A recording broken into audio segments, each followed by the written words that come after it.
Someone tells you, "I love that on you." And before the sentence is even finished, you're already saying, "Oh, this old thing?" Someone says, "You did an amazing job on that presentation." And you're already explaining that actually you got lucky.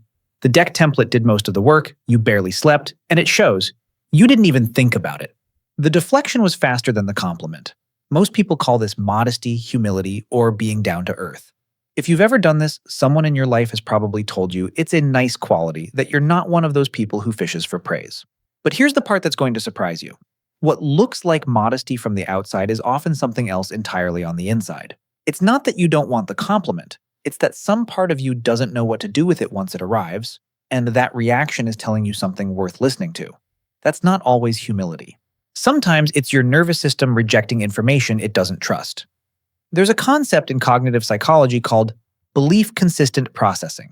The mind's tendency to accept information that matches what it already believes and to resist, minimize, or explain away information that contradicts it. Psychologist Leon Festinger's work on cognitive dissonance in the 1950s laid the groundwork for this idea. When new information clashes with an existing self-concept, the mind doesn't calmly update. It experiences that clash as a kind of internal static and moves quickly to resolve it, usually by discrediting the new information rather than changing the old belief. If your internal self-concept runs anywhere close to, "I'm not that impressive," "I'm behind," or "I don't really deserve good things," then a compliment isn't a neutral gift. It's contradictory evidence. Your brain isn't built to simply let contradictory evidence sit there.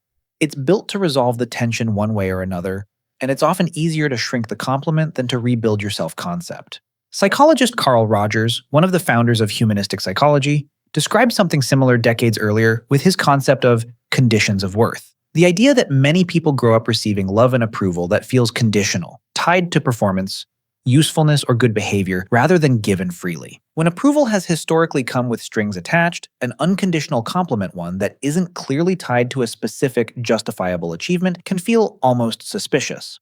Not because you consciously distrust the person saying it, but because your system was never taught how to receive praise that wasn't earned through visible effort.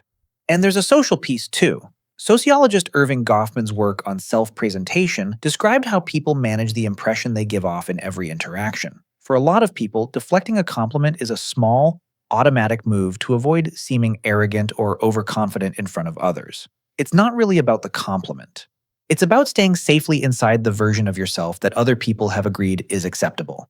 There are a few signs that can reveal whether this pattern is running in the background of your life.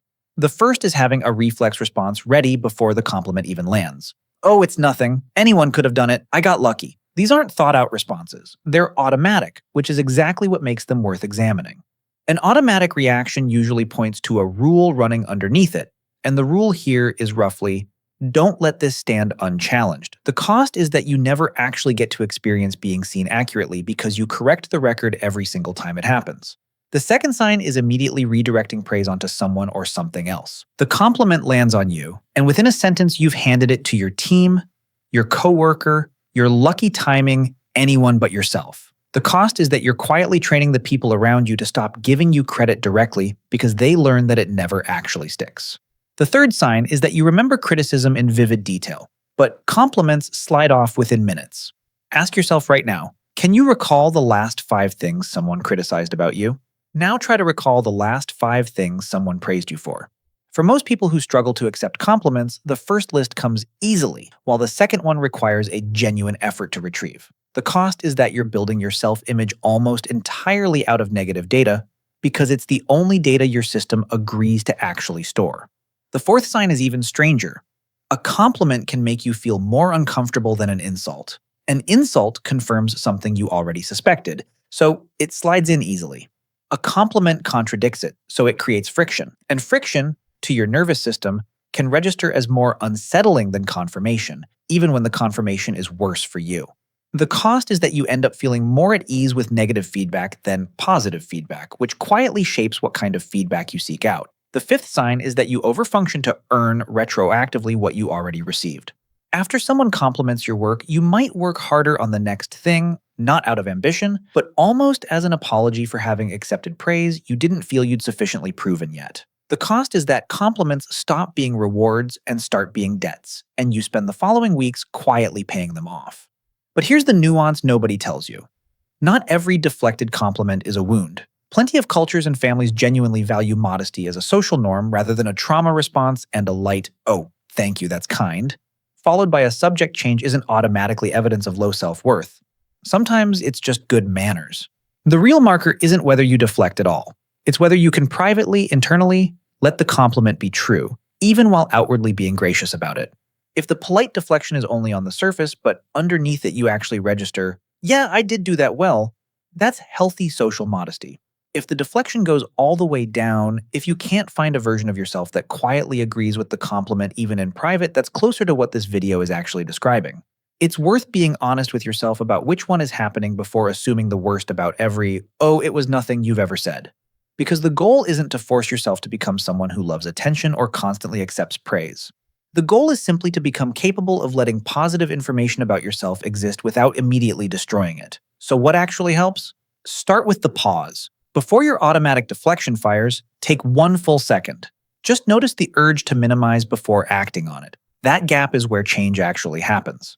Then try the two-word response. Thank you. Not thank you, but. Not thank you, though. Just the two words, full stop, and let the silence after them exist without filling it.